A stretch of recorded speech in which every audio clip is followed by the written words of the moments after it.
नमस्कार दोस्तों, आप सभी को मैं मेरे श्री सत्य गाथा चैनल पर स्वागत करता हूँ। संत हरिदास जी की ग्रंथावली पुस्तक इंद्र गोविंद गीता नामक अध्याय पेज नंबर 391 पर संत ने कलियुग की अंतिम लीला के बारे में क्या भविष्यवाणी करे हैं, आइए सुनते हैं। यहाँ पर भगवान कह रहे हैं कि इंद्र को जे मुहि इंद्र कराइछि मारिण हिरण्यासुर, तू ही इंद्र से ही जन्म हुईन रहिबु तू क्षेत्रवर।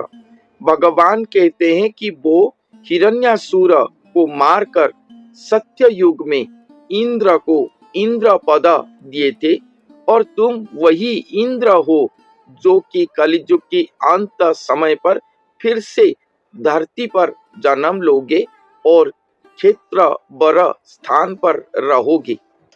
उस समय त्रिपुरारी मूर्ति होइब प्रकाश त्रय गुण थिब वही। उस समय भगवान का त्रिपुरारी मूर्ति प्रकाश होगा और वो त्रय गुण को वहन करे होंगे। त्रय गुण अर्थात सृष्टि सर्जना, पालना और संहारण।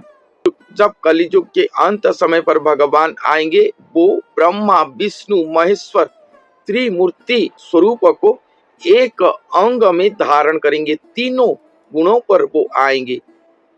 वो पालना क्षम होंगे, सर्जना क्षम होंगे और संहार क्षम होंगे। इसलिए कहा गया है कि त्रिगुण को वो वहन करे होंगे। क्षेत्र पुरी मुहि करीबी से पूरा देखिबु तू नयनर। भगवान जो क्षेत्र पर आकर रहे होंगे, भगवान जब मानव देह को धारण करके आएंगे, जो क्षेत्र पर वो रहे होंगे, ये जम्बू द्वीप भारत भूखंड पर वो जन्म लिए होंगे, कहीं स्थान पर जो क्षेत्र पर वो रहे होंगे, वो स्थान को वो क्षेत्र पूरी करेंगे और ये बात को तुम सब अपने नयन पर देखोगे। सत्य कहूथिब सत्यरे पालिब त्रय त्रिंश दंत ठार। जो मनुष्य के शरीर पर महावतरण करके स्वयं भगवान नरदेही होंगे। ये बात मैंने बारंबार हर एपिसोड पर कहा है कि एक महापुरुष के शरीर को धारण करके भगवान नरदेही होंगे। जो महापुरुष के शरीर को वो धारण करेंगे, वो महापुरुष हमेशा सत्य वचन कहते होंगे, सत्य पर रहे होंगे और उनके मुंह पर त्रयत्रिंश दांत रहा होगा, अर्थात 33 दांत, 33 दंत रहा होगा। सभी मनुष्यों के पास 32 दंत रहता है, उनके पास 33 दांत रहा होगा। और ये जो 33वां दांत है, भगवान के आने के बाद वो दांत उनके पास दृश्य होगा, पहले नहीं होगा।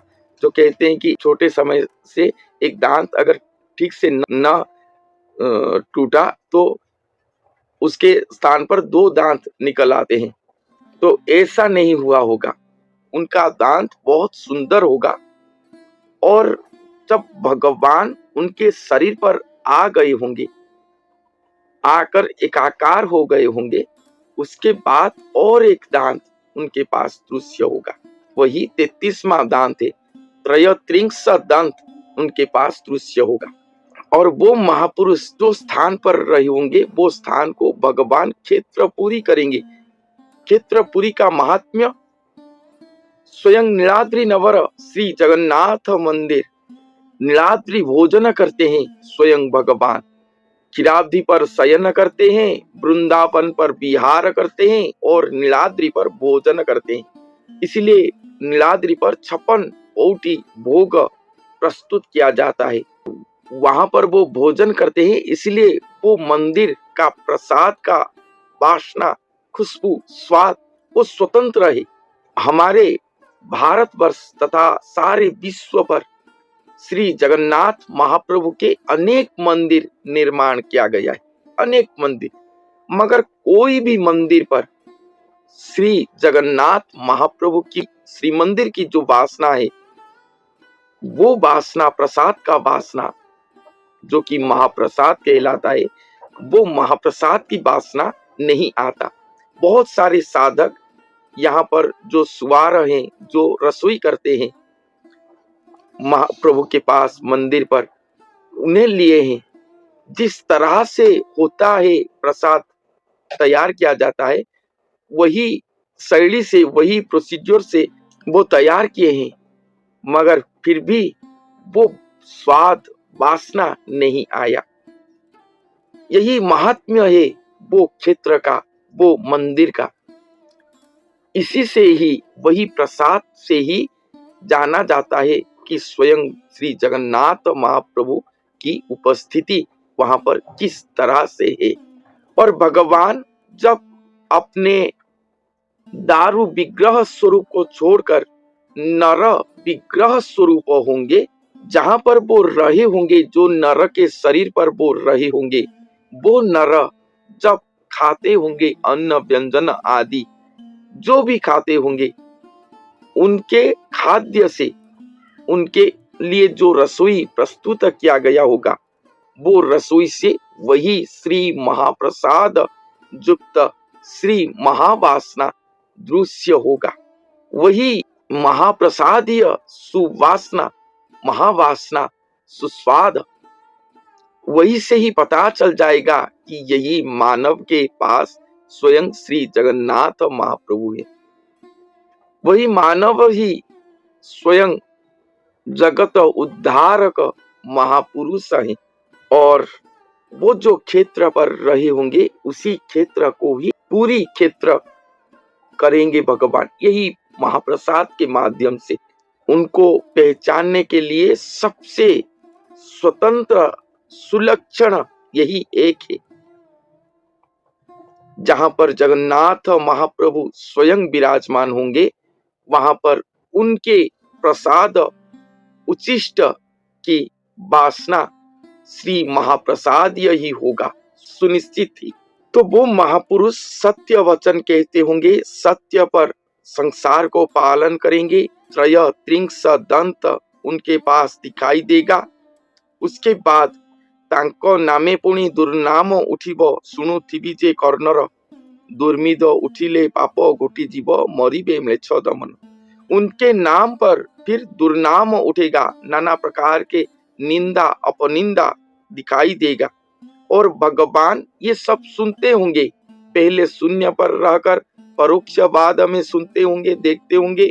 उसके बाद उनके शरीर पर आने के बाद देखेंगे, सुनेंगे लोग किस तरह से उन्हें अपवाद दे रहे।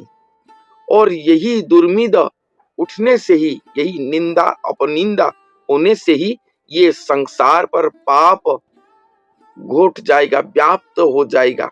यही पाप अत्यधिक होने से ही म्लेच्छ दमन कुल ध्वंस जाएंगे, नाश जाएंगे।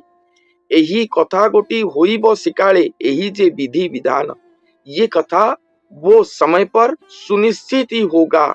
ये विधि का विधान है, ये अन्यथा कभी नहीं होगा। जब वो महापुरुष आएंगे, जब वो महापुरुष को स्वयं भगवान धारण करेंगे, तब उनके नाम पर निंदा अपनिंदा दुर्नाम उनका होगा, सुनिश्चित ही होगा। ये विधि का विधान है। ऐसे होने से ही सारे विश्व पर पाप व्याप्त होगा, अति मात्राधिक होगा।